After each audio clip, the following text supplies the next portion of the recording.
Bonsoir, bonsoir, bonjour, c'est Congo News 24. Chers téléspectateurs, comme toujours avant de commencer notre émission, nous disons merci à Dieu, nous disons merci à nos chers abonnés et téléspectateurs qui nous suivent partout dans le monde entier et en RDC. Chers téléspectateurs, soyez les bienvenus dans l'émission de Sola Kabasolo ya RDC. Alors, comme d'habitude, point eza yakoyinda partout.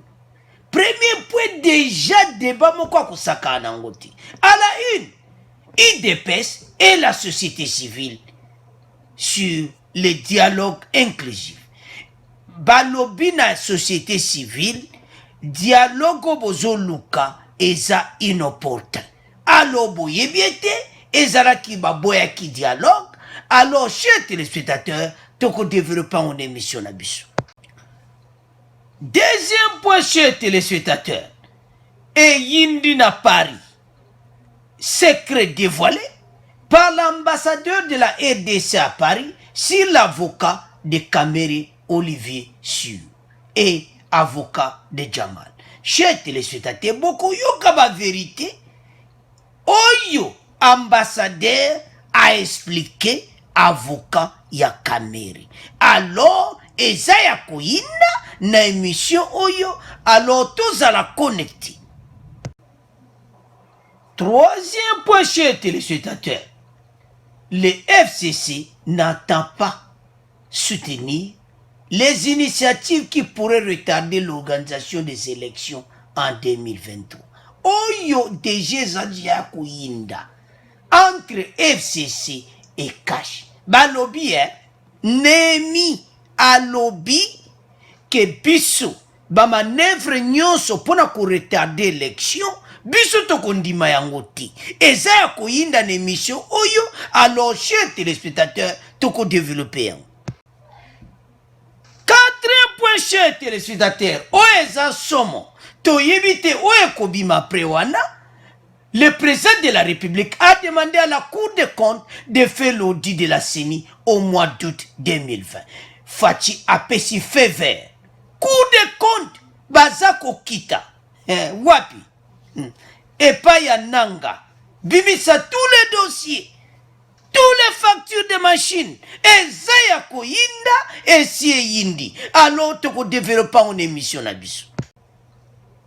Chers téléspectateurs, boye bisa bande ko ete émission bandi et comitant obision tozala connecté.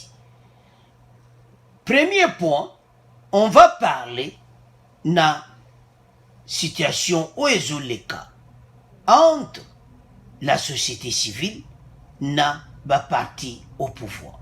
Société civile bazana besoin ya dialogue national inclusif. Ba idea dialogue wana oyo esangsa bato autour de la table eza ba idée ya lamuka. Alors, collection d'actions de la société civile bakene ko mona ba parti politique. Bakene ko kuta na bemba ba sololi na ye parce ye muta zamena coordinateur ya lamuka. Alors, akuta na ba couche so politique. Alors, motif na ba so tali. Et ce mona ke batu mususu bazolinga vraiment ke tovana ensemble do makambo ebele de élection moko. Donc ezala élection moko avant date ya 2023 alors que ce n'est pas possible. Bande ko société civile bande ko tambo yo kaudmedi ou bien batu moko baza simana bino bazo pousser bino pona dialogue ozoka tata pena kauki mungongo aza ko insister. Donc aza pena ko insister zoloba ke situation selon elle est ponctuée par des agitations et autres incidents produits par les acteurs politiques, notamment la coalition FCC Cash. Alors, Bokoyoka, membre du collectif d'action et société civile, Nzila Mito, dont yé a lobby qui en tout cas, yango fait ça. Aba konzi ba lobby, non. C'est pour cela,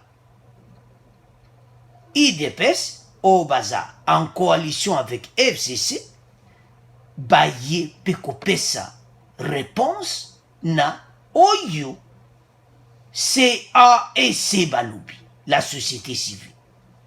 Alors, chers téléspectateurs, ce qu'on tali, comment la société civile a insisté, on va d'abord suivre la société civile, toyoka réaction na bango, après, tokoyoka réaction ya IDPS, le peuple d'abord. Monsieur Dilamito, qu'est-ce qui vous pousse à demander ce dialogue?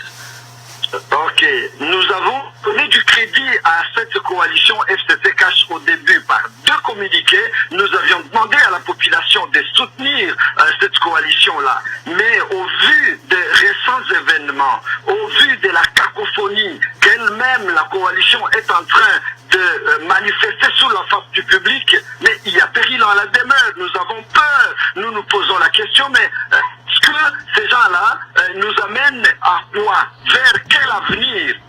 La raison pour laquelle nous trouvons qu'elle est à bout de souffle et elle est au terme de toute conscience. Et nous pensons qu'il faut revisiter tout ce qui ces gens-là se sont dit en coulisses, parce qu'ils ont fait cette coalition-là sans la population. Mais lorsque ça ne marche pas, ils voudraient venir vers la population pour qu'elle puisse marcher avec elle. Non, non, nous disons, cette coalition a fait preuve de ses limites et nous pensons, nous, apporter un ouf de soulagement à cette population autour de ces dialogues. Voilà pour laquelle, la raison pour laquelle nous demandons au président de la République, lui qui est le garant du bon fonctionnement des institutions, de faire en sorte que ces dialogues-là aient lieu. Comme ça va apaiser les tensions. D'abord, des politiques qui sont membres de la coalition, et puis ça permettra à ce que la société civile, elle aussi, puisse apporter sa contribution à l'édifice, parce que le pays n'appartient pas seulement aux seuls politiques membres de la coalition. Voilà. Alors, chers téléspectateurs, nous avons suivi. Tolandi Bissonio, société civile, porte-parole na bango nzila mitu. Donc, bazomona ki en tout cas, FCC cache na badition nyonso, bazolo bakiyala, crise politique, et tout ça parce que, na makambo nyonso ya lobiwana, Lamuka, bolanda ki interview ya Martin Fayulu. Il avait dit qu'il y a une crise politique. L'institution est en crise, to vanda autour de la table. Biango bomoni collection da woyo société civile salamisika. Baye, bajuba ide wana, bake basololi na Lamuka, Lamuka lui wana zaba ide na biso. To vanda parce que ça ne va pas. Et tout ça. Alors, à insister. Basangana le mouvement des citoyens interpelle l'opinion si c'est qu'elle considère comme une crise que traverse actuellement la RDC et qui empêche ainsi la bonne marche du pays. Si qu'on réponse va pesibango, chez téléspectateurs boko yoka et loko nini bango bazolo ba ke pays zo marché parce que l'institution eza kosala. Donc l'institution nyonso moko te eza kokangama. O baloba ko la crise politique. Eza te, ezo sala. Ba divergence o nyonso, o nyonso zo le contre FCC cache mutu nyonso ayebinai. Tozo yana point. Eza somme. Alors, chers téléspectateurs, ce qu'on tali, comment société civile baza ko insister, baza pousser parce que baza ensemble avec ba parti mususu. Lamuka l'avait dit clairement. Bakeno kutana bemba wa yeson ke ide na bango ezake bavanda autour de la table. Autour de la table pourquoi? C'est-à-dire bako linga ide na bango ba yeki nango ezaki bavanda ba solo la ba poste et tout ça tout ça. C'est pour cela que les partis au pouvoir, baboyima comme ba dialogue wana, parce qu'il n'y a pas de crise politique. Donc, société civile, bateau bazo pousser bino.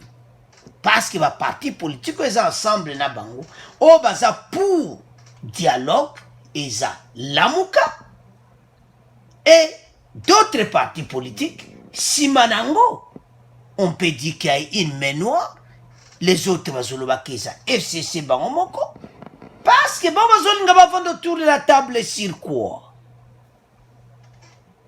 Alors les amas wachés téléspectateurs. Donc dossier Oyo, Sokotali Olobi, Tata Mungongo zo kauka. Alors, Toyoka réponse, il y a IDPS avec le professeur Jean-Claude Chilumbai, député provincial au cadre IDPS, Toyoka comme ça, to continuer mission Nabiso. Monsieur Zita, il demande que le chef de l'État convoque ce dialogue pour ne commencer que par là, en vertu de la Constitution de la République, et que cette Constitution qui dit à l'alinéa de la 69 que le chef de l'État assure par son arbitrage le fonctionnement régulier des institutions, donc des pouvoirs publics et des institutions, ainsi que la continuité de l'État. Et s'il reconnaît déjà au chef de l'État ce pouvoir, l'idée du dialogue dont il parle serait à mon avis très mal vue.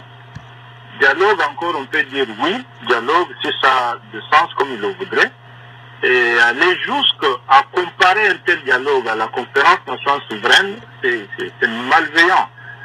D'abord, je dis à M. Nzita que la conférence nationale souveraine était une constituante, et il ne le savait pas, était une constituante. C'est-à-dire que s'il veut un dialogue de type conférence nationale souveraine, il en appelle à une constituante, quand bien même il reconnaît que la CNS c'était une opportunité loupée.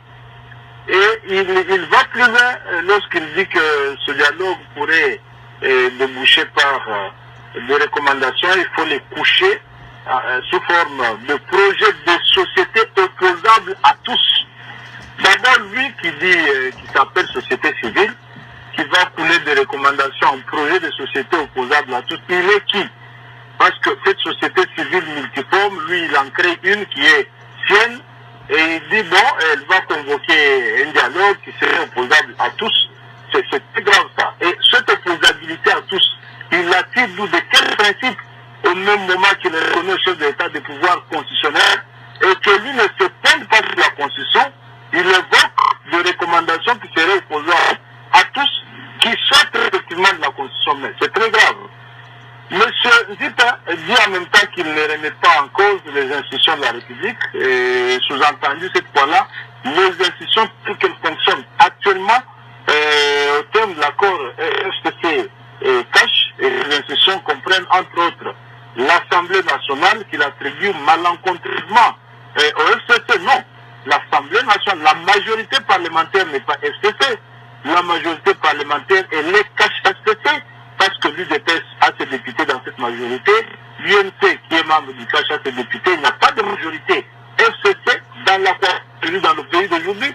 La majorité elle est FCC CACH, le président de la République. Non seulement qu'il est président de la République avec la majorité populaire, la majorité présidentielle, mais il est membre de la coalition parlementaire majoritaire, il est chef de cette coalition. M. Zita devrait le savoir. Et à cela, il fait appel à une troisième voie, ça signifie qu'il vient lui mettre fin à tout ce qui existe, comme Dr Manara l'a cité. Est-ce qu'on retient, professeur Jean-Claude Chilumbai, que vous n'êtes pas d'accord avec cette démarche? Je ne peux être d'accord avec une démarche tellement incongrue, incompréhensible, qui consisterait, selon son expression, à mettre la Constitution de la République entre parenthèses, parce qu'il prétend que le FCC cache à négocier sans mandat du peuple, pour autant qu'il ignore, en même temps qu'il dit qu'il reconnaît les institutions, et il ignore que ces institutions sont constituées d'un président élu démocratiquement et des députés élus par le peuple, et qu'il prétend que ces députés et ce président qui ont négocié en vertu de prescrits constitutionnels n'ont pas eu le mandat du peuple. Ça, c'est très malheureux. Il parle des institutions fortes que lui va instituer, je ne sais pas en vertu de quel principe. Mais comment vous réagissez à cette réaction de Raphaël Mwembu depuis Kiabinda dans la Lomami, qui estime que si aujourd'hui le pays éprouve des difficultés, c'est à cause de cette coalition qui pousse le président à gérer les conflits des politiciens en lieu et place d'instaurer des stratégies pouvant amener le pays au développement? Non, la situation de la RDC n'est pas un cas sui generis. On va donner des exemples de vieille démocratie. Pendant que nous parlons aujourd'hui d'Italie, une grande puissance, était gérée par une coalition de même nature, d'ailleurs une coalition de partis qui n'ont rien de commun, mais parce que le peuple souverain les a placés dans cette condition, ils sont en train de gérer le pays. Tant bien que mal, l'essentiel, c'est comme on dit, il y a une énorme volonté dans cette coalition de transcender les divergences et nous sommes en train de le faire de manière plus ou moins efficace. Je crois que les uns et les autres, que ce soit de notre côté, que ce soit du côté HTC, nous sommes chacun dans son camp en train de comprendre les erreurs de routine que nous sommes en train de surmonter au quotidien. Et récemment, très récemment, le chef de l'État l'a soumis à Brazzaville, lui, l'été, il ne voit rien qui va briser cette coalition, si bien que dans une famille, les gens peuvent avoir des difficultés, ça va évoluer. Mais que quelqu'un vienne vous dire, écoutez, nous mettons la Constitution entre parenthèses, lui, il sort une formule magique, il décrète que le FCC cache constitué des élus à négocier sans mandat du peuple. C'est donc lui qui a le mandat du peuple pour venir corriger tout ça et mettre de côté les élus, il sort du néant. Il veut mettre une gouvernance efficace et qui s'appellerait deuxième voie. Non, je crois que c'est inopportun comme proposition. Je ne sais même pas pourquoi ça devrait faire l'actualité alors que... Alors, chers téléspectateurs, nous avons suivi le professeur Jean-Claude Chilumbaï, député provincial à IDPS. Il était clair. Bazo créé kaka société civile. Yé abimi, nulle part, ba yé na batie peno ba lusuka na lokitu. Bake bakutana la muka, bakutana FCC, bakutana ba do basali dans groupement. Et puis basangani ensemble avec une partie de la société civile pour ba lobake, bazana besoin y a dialogue inclusif. Badu ba soutien na bango soki wapi ba yeli batu ba dossier ou. Mais héros parce que batu musu bazana besoin ba poste. Ezo makaba kubomba te. Bazana place te. Professeur Jean-Claude a expliqué bango boyi. La majorité boyoka keza FCCT. Baza FCC cash et puis ensemble wana au pouvoir ezali majorité eza kaka FCCT parce que baza na mabok baza ensemble. Tant que président de la République azali kolo ya bango azo diriger majorité wana, donc IDPS baza toujours na mot à dire na nde baza ensemble. Et puis majorité oh tozo benga lenyo FCC non. Et ça sur FCCT passé baza na coalition. Ba moni que c'est inopportun que basa la dialogue wana. Alors ndekonzita oya société civile tikana yo. Bato tout baza simana yo, ba etoyebi na biso bango. Peuple ayebi bango. Bazoluka ba poste. Poste mikolo yo. Fachaza na place ici. Makami kolo eza wana te, makami kolo eza nini? État de droit. Tout kende liboso. S'occuper élection ko sa retard. Eza ya koyinda yango tozoya na pona oyo ban FCC baza na colère et jamais 2023 koratiti. L'émission lelo eza suka bandeko ba point o eza ko ya dota boyo ko le maire. O eza som. Alors société civile bavanda nye. Bavana bango ba boyi dialogue tango balobi non, c'est non. Et puis Jean-Claude a expliqué pourquoi balingi yango te. Parce que ça parce que pour le moment il n'y a pas une crise politique. Exacté. Alors chers téléspectateurs, le premier point na bino, to comme le Canada deuxième point. Alors chers téléspectateurs, deuxième point, et ça il y a Caméry.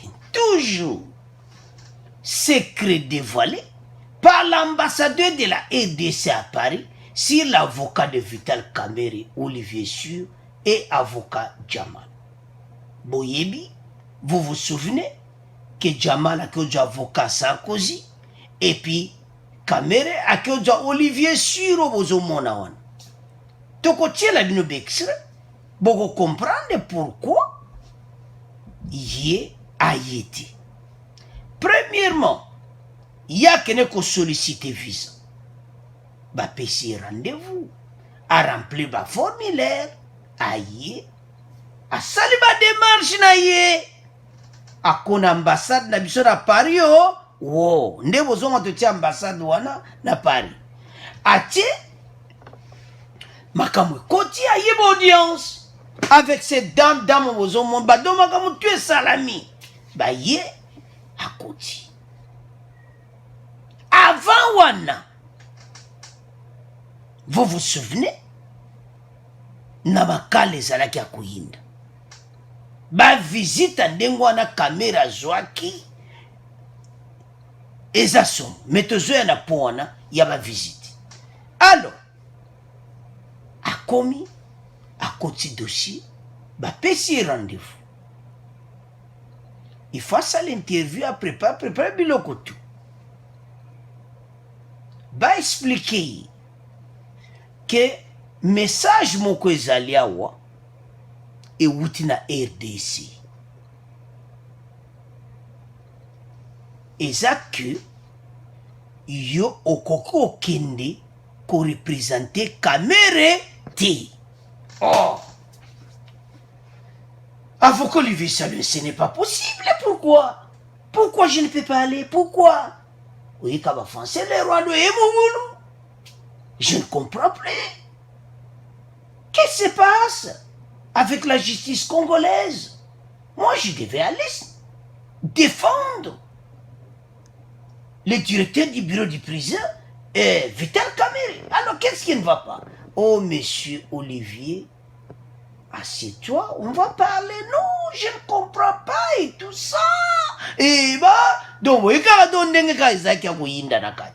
alors, côté, et mon ambassade, il faut m'expliquer ce dossier. Bah, ébicier, qu'en tout cas, yomo kendeate, raison zake.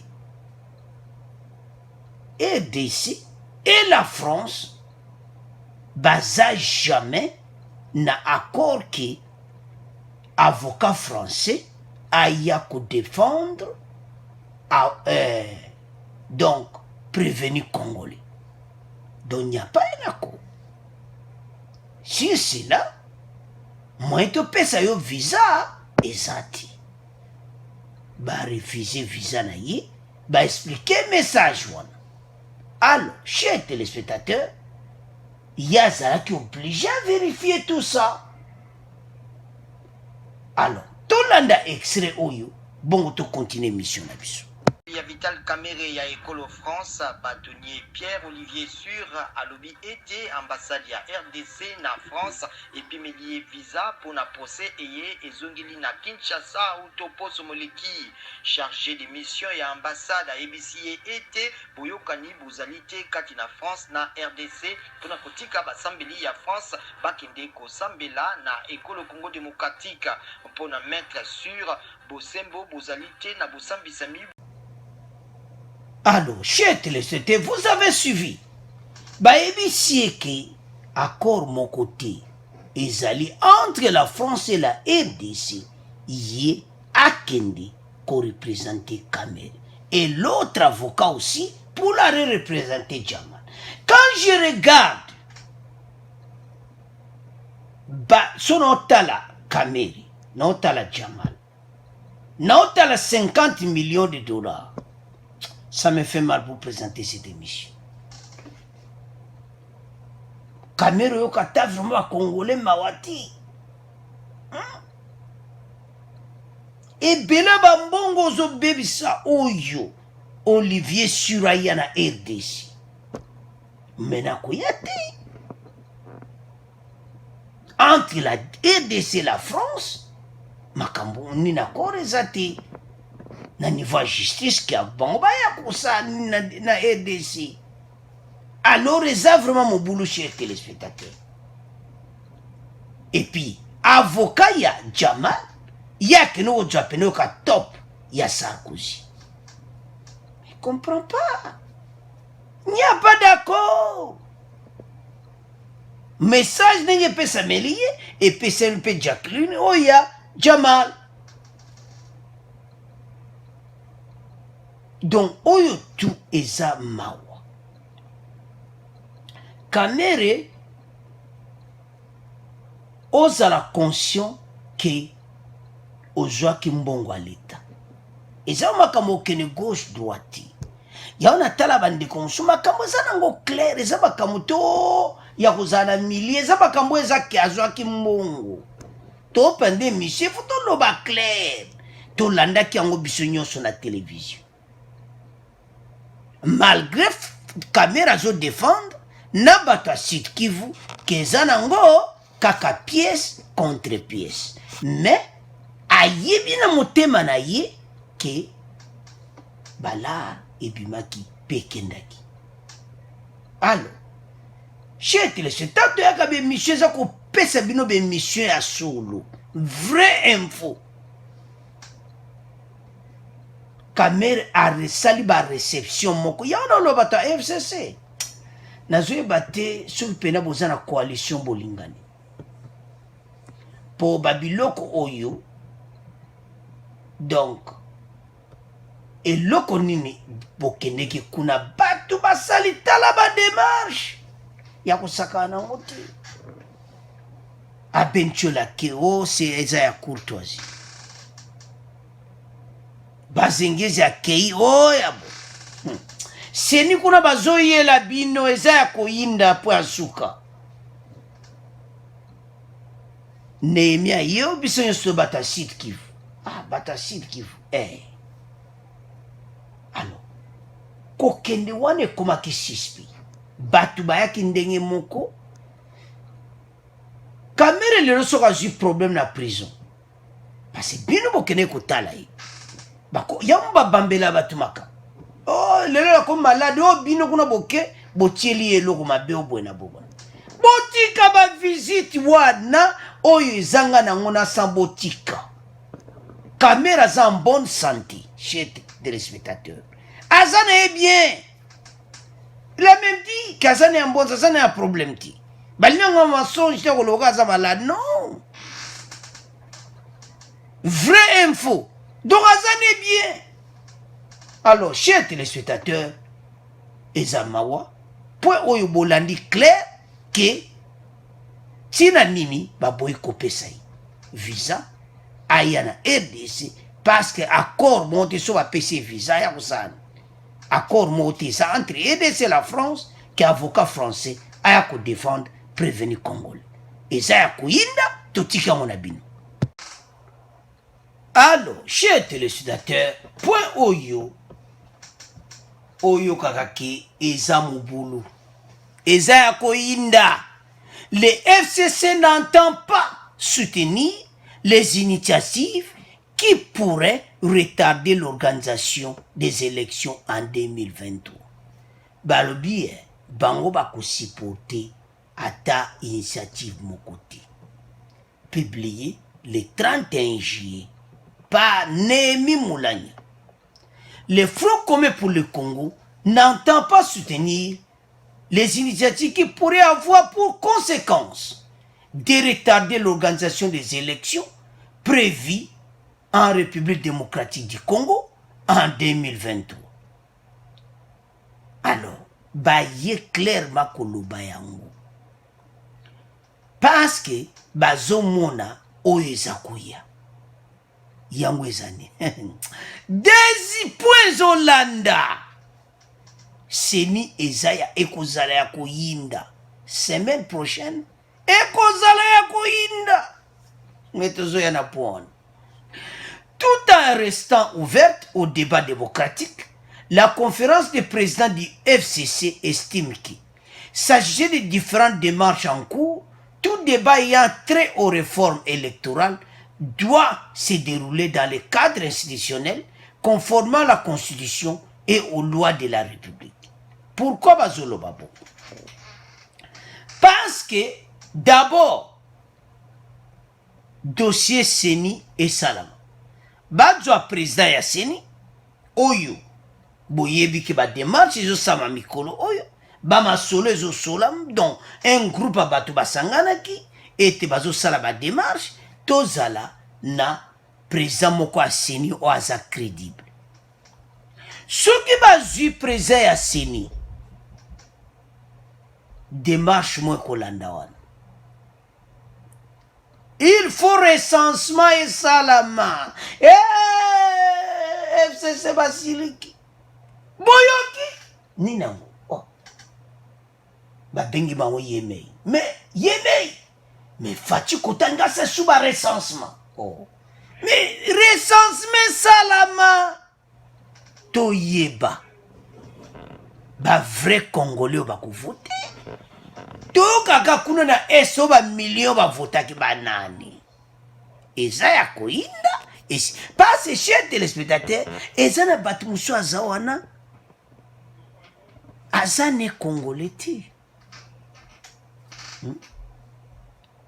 E fachi pa ko lingate. Batu ba voter na ba carte d'électeur wana. Ba carte wana chers téléspectateurs. Vous vous souvenez na 2018? Bakangi moto a FCC na ba carte d'électeur na kati ya basaki.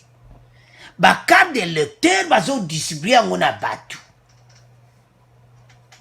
Quel mayuya? Donc, bakoma kaka na pouvoir pardon na ba moyen nyonso. Ezala ba boma mutu, ezala ba sala nini ba détruire RDC, ba piller tout, mais bakoma kaka wapi? Babimakana élection, gagner élection. Ce n'est pas possible. La RDC que vous connaissez, c'est sur RDC Wanate. Pourquoi? Chers téléspectateurs, émission à lobby, et ça qui sommes. J'allais même, n'allais même qu'aux 4 émissions. Bande comme ça va reconnaître, dossier, il y a Rubero. Hey. Poye ba place ba Congolais baza pour le moment. Ceux qui moutanga tanga ba commentaire bo ba conseiller président, bo tanga ba commentaire wana émission na biso o a Rubero. O mona colère Congolais azana ngonga somo zo salanga bande kona zo tala ba commentaire na bino na lobi me aweza ya koinda. Merci beaucoup. Ba commentaire moko clair, y a ba songe zati. Ba commentaire mo ba vérité que il n'est pas congolais, Rubero aza congolais té. Donc peuple pena zo loba yango. Biso zo reporter au peuple à lobby.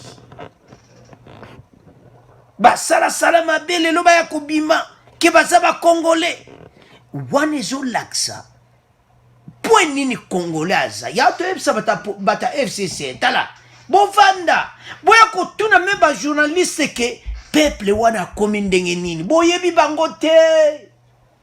Et puis ba message wana bata Kinshasa ba komi ebele. Pasi balanda abiso na RDC. Bato akimba ba commentaire bozo mona Rubero wana na bata Kisasa ple akraki. Alors, et zo laksa comment? Batu oye faut ba keba FCC. Ce qui va lever que va ça le recensement vers 2023, ba va lever retard élection zalati.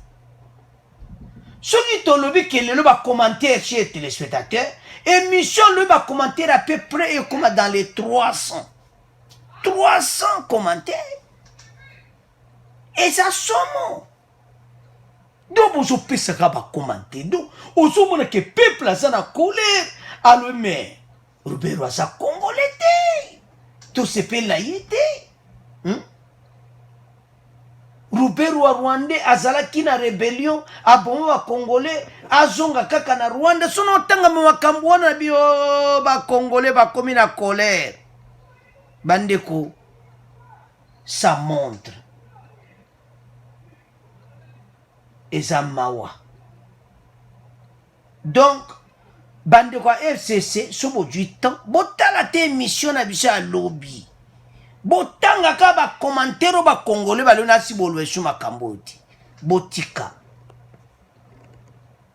élection oyo démarche ba osala ya recensement et salama boza contre yango et salama. Alors chez téléspectateurs extrait oyo ba balobi ke bakoki kotika ta tanti il faut salama na ndenge bango balingi. Ya bakambi bamasanga mazali kati na FCC ekibisi ete ekopesa maboko te na mabongisi manso mazali pona kolekisa tango ya maponami pona FCC mabongisami pe masolo manso ya mbongwana masengeli kosalama kati na ba institution kolanda buku likunzi pe mibeko. Alors chers téléspectateurs, nous avons suivi ete buku wana mikondi oyo ka la constitution. Donc, c'est ça, la constitution, parce que la constitution, que l'élection est en 2023, donc après 5 ans, il faut que ça là. Et ça, bon côté. Faut-il faire la mission recensement? Ma bewapi. Bino bozo linga recensement, te pourquoi? Bozo boya recensement, pourquoi? Il faut bailler ba. Ba kota na chaque parcelle. Et puis recensement ya RDC ko zana ngome ba 2 ans 3 ans. Pona ba kivu wana peni faut kota na chaque parcelle. Et puis ba carte d'électeur wana il faut to zana ba carte ya sika.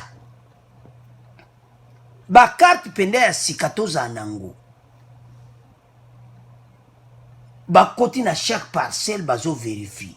Oh balabala comme oh balabala avenue de délimité, alors bakoti na avenue délimité numéro 1 bakoti nana vanda konga bon les enfants batali yo tanga ka wapi o tout ça zande tout ça on vérifie tout bakoti na ordinateur allo tout ba bimisi carte ba pesi ba carte muto munda ka recensement na chaque parcelle à RDC bon comprendre chico 80 millions d'habitants FCC vous a un problème. Élection qu'on a en 2023 te. Na yebate. Makambo ndenge zo kende bino mo batu bozo luka ba problème. On a démissionné. On démissionné mutu ba ko remplacer azati. Mbo comprendre ça ko inda esi yindi. Côté kuno premier ministre a démissionné. Premier ministre a démissionné. Mususu azati. Bozala kabungu to continue kaka marque wana. Oh 2023 dozo koma kabo metozana recensement koma. Recensement zo kende. Boluka kyango. Tango bozo sala makambo wana boyeba ki mutu wana. Botuna kapeti.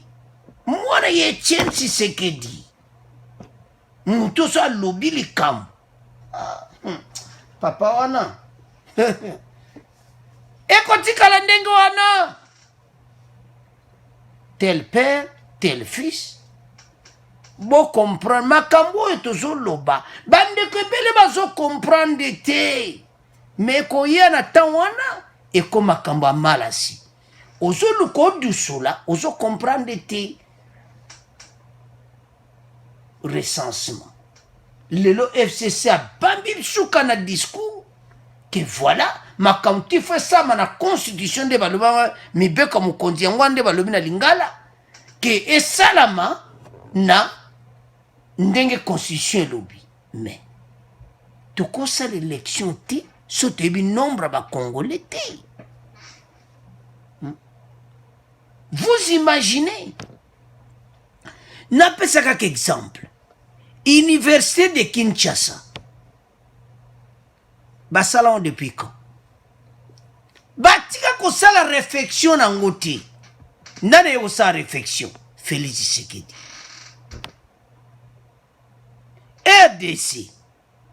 Prison Makala. Batika la ko baksata ndaku mokote kaka ndenge ba colonial na batika. Fati habiter. Prison ko zala boete. Allez pavillon. Bon comprendre bato wakena pavillon kuna wana tika wana bi. Bon, sikoyo recensement et salama quand. so Congolais moko va pesa biso date. Après des années, tout y est nombre te mboke salaka recensement te. Bosala ngoto yeba na poste munyoso a remplir formulaire na banane tout. Si quoi vous a combien? Alors, makambo tu fais ça là. Si quoi yo FC ça zo comme makambo nyonso bazana problème. Oyo kite oni na mo. Ah. Mais et comme ça comme recensement. Mais recensement les gens boulot. Tant muta otuna recensement lera komaka kombo boy. Banda komai komoka ba R. Oh, yope komoka ba R. Po bise zaka ko mutumbu mbala moko. Mbala moko kombo ebimika mbala moko. Mais oyo ba komoka ba R. Bo watu tigona bo tanga ba R comme belé, tanga zo komaka na papier recensement espace ba checker premier nom ba R leke belé premier nom kokiti. Akena place ba komi le nom de famille abani ko komba R leki mingi R place ko chiza biti. Ndeko usa Congolais na sa Congolais solo na Congolais. Bon comprendre si auto tigangona bino to comme le kana point souka. Alors, chers téléspectateurs, point souka et yindi. Le président Tshisekedi a demandé à la Cour des comptes de faire l'audit de la CENI au mois d'août 2020. Mais beko e koyi. Boebi katan toyaka yela bino ba preuve. Déjà bayoka kiango déjà. Nanga wapi na kingankati nde boyoka kirenio. Et comme taba Congolais ba vérité ba dépense au bosalaki machine bosombaki combien wa ba réussi à trésor public bandeko ebele mikolo ezo ya pavillon 11 na lobalanga kudite boto talaka ni mamweken machine à voter et au Corée bon et combien kutaki obo wa ba papier olakisi ba mbongo baza ofuta bino ba salaire na yo nango ba papier na bino nyonso o ba prime na bino ba papier wapi yango boko kuta ba mayu ya mwa ba virement bancaire ba biloko ebele kuna bandeko CENI etambolaki na ndenge mo ya mafieuse. C'est pour ça ba américain ba pesa ki etumbu na nanga na basingezi obozomona wana donc basingezi do bango mibale Ronsard Malonda nde do petit frère a confiance à sala ba cop na Katia Sini ba tu CENI ba sali na bango nde do CENI donc bambongo ebima na trésor public ti lelo bazo yeba te bambongo wana ekenda wapi. Eza des millions de dollars. Parce qu'il y a d'autres sources que selon l'information, la RDC n'avait rien payé à la Corée, mais on avait fait des échanges avec des matières premières. Wana version Oyo et Bima, il n'y a pas de fumée sans feu. Deuxième version encore, chers téléspectateurs, nous lisons des documents qui étaient publiés. Deuxième version, nous ne disons pas qu'ils ont vérité, mais ce sont des versions Oyo l'Obama na selon na makambo wana ndenge lekaki. Les États-Unis ba punir nanga et l'autre pona ba virement moko bancaire ba mbongo moko ko sakana te pour na élection à 2018. Donc ba mon ba montant moko impossible. Yango Cour des comptes bazo kita wapi et pa ya nanga. Alors tolanda extrait oyo bongo to continuer mission na biso. À Kinshasa, la Cour des comptes va débuter l'audit de la Commission électorale nationale indépendante au cours du mois d'août prochain, un travail qui n'avait pas commencé à cause de l'état d'urgence lié à la pandémie du coronavirus. C'est ce qui ressort de l'entretien entre cette Cour et les comités laïcs de coordination, le CLC. Hervé Diakessé, porte-parole de cette structure, l'a dit à la presse au sortir de cette rencontre hier à Kinshasa. Pour lui, la Cour des comptes va également s'attarder sur la passation des marchés entre la CENI et d'autres prestataires de services. Hervé Diakessé au micro de Paul Matendo. Vous nous voyez aujourd'hui sortir plutôt satisfait. Le président nous a rassuré que n'eût été la pandémie liée au Covid, la Cour des comptes avait déjà prévu une descente à la CENI pour procéder maintenant au contrôle effectif des comptes. Et que cette question demeure à l'ordre du jour, sans préjuger réellement sur les calendriers. Il ressort de ces entretiens que le mois d'août sera le mois le plus idéal pour lequel la Cour des comptes entend justement auditer les comptes de la CENI. Le deuxième élément qui nous préoccupait, c'était de savoir si au-delà des comptes de notre trésor ici, les autres marchés passés par la CENI qui, vous savez, ont défrayé la chronique, notamment les questions liées aux machines à voter, entrent dans les prérogatives de la Cour des comptes pour son audit. Et la réponse a été positive. Alors, chers téléspectateurs, nous avons suivi les avocats de la Cour des comptes. Bakutaki na président de la République. Fatia si bon soko ezala ki COVID-19 tembele en tout cas na sina PC ordre de bobanda. Alors pour le moment ça fait vert. Alors bazo kendi kuna koyeba viba lobi bien clair que ba ko retarder marché nyonso o eza lié na CENI ke o ba se ba somba biloko bono ba marché nyonso eza lié wana ekozala freiner ti odi nyonso ekosila odi wana ekozwa combien de temps eza ya koyinda esi eyindi soko ebandi sikoyo bamashine a voté nde batangi wana badokima nyonso makambo nyonso mo basali donc nazoyebisa o problème ozoyoka ke problème eza ya koyinda na ka FCC eza teke kaka boyoka opo makambo eza ebele bazo comprendre sous Félix Tshisekedi te bame président azalaki boye te makambo nini kupea kumoyela biso boye Cour des comptes na kati ya CENI menanga ça na problème sérieux. La CENI est pleine de mayuya. Alors ba dossier mikolo donc so boziba botinda oka na matete po gombe kuna domona gombeler moko baza tinda ba moko kuna na matete adlera yamba tule batu kuna mbala moko en direct de Makala. Eza somo bandeko na ngai. Balobi bien bolandi. Ba machine à voter. Il faut ba yeba. Ba mbongo nyoso bobimisaki. Nanga. Ozaki suspendi na ba américain ba virement bancaire. Ba mbongo ezo lekana. Chers téléspectateurs, makambo esalamaki na CENI eza somo. Dossier wana ya machine à voter, leba kotamba machine ezikaki. Oye bato ba mystique bato.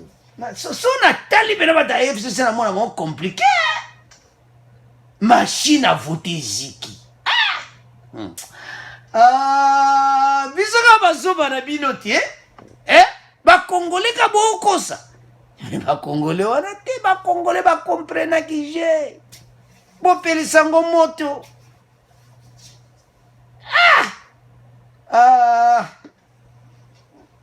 eza impossible ke biloko ndenge wana ezwa ba flamme ndenge ezwaki et tout ça. Et puis après cela, la machine eza lisuku produit biloko bien te. Il fallait tant il y a présidence ici, tant bakomi na oya ba député tellement ezaki ebele, ba machine esa ba pesi raison, ba komo salongo manuel, ba konko placer bato na wana ba député nyonso partout. Bon, akutana point ti. Tona point kaka makambo alikonda. Ba dépense bo salaki. Allô, monsieur Nanga, ça c'est combien ça? C'est 50 millions. C'est pourquoi ça, monsieur Nanga? Ouais, monsieur le juge, alors la situation est là, on avait vu. Bon, vous oubliez tout ça? On a beau ça, ça la clair. Trop de mayu et salamaki. Tous les savez, kuna. Seni ekozala ya koyinda. Tant kaka batwana batoji bakoti na kati ya seni. Batoji oso ezana ya rouge, babebi na bango. So ezaka ya noir, ça va. Mais suka batoji na ya rouge ekoti kuna. Bon, wana eza mobulu parce ba avocat ba okota cour de compte, bango bazaka pona makambo mbongo. Cour de compte bandeko na banka makambo wana makambo alikonda baya batala. Qu'est-ce qui s'était passé? Alors l'institution nyonso so balongwe na seni bake na assemblée nationale ba okende partout ndebo odi izo salama partout mais ba bandana na seni parce que ça na besoin makambo élection. Alors chers téléspectateurs, donc FCC bazo comprendre sur fatite mais azo mema biso wapi kala te ba koma konage. Alors chers téléspectateurs, to komi sikoyo ko résumer mission na biso. Premier point, to loba qui était pour bandeko yo ba yesima, on avait parlé à société civile entre IDPS boyoka ki ba réponse. Et puis deuxième point, on avait parlé il y a avocat ya Kamere. Et puis troisième point, FCC cash, FCC balobi retard ezalate, alors que côté Fachi azolinga recensement pe salama. Et puis batana nyonso ezambuli yeba siko na poasuka cour de compte bako kendi. Il faut baluka recensement ko umela tant yeba tatso bakangi lelo mutu na problème.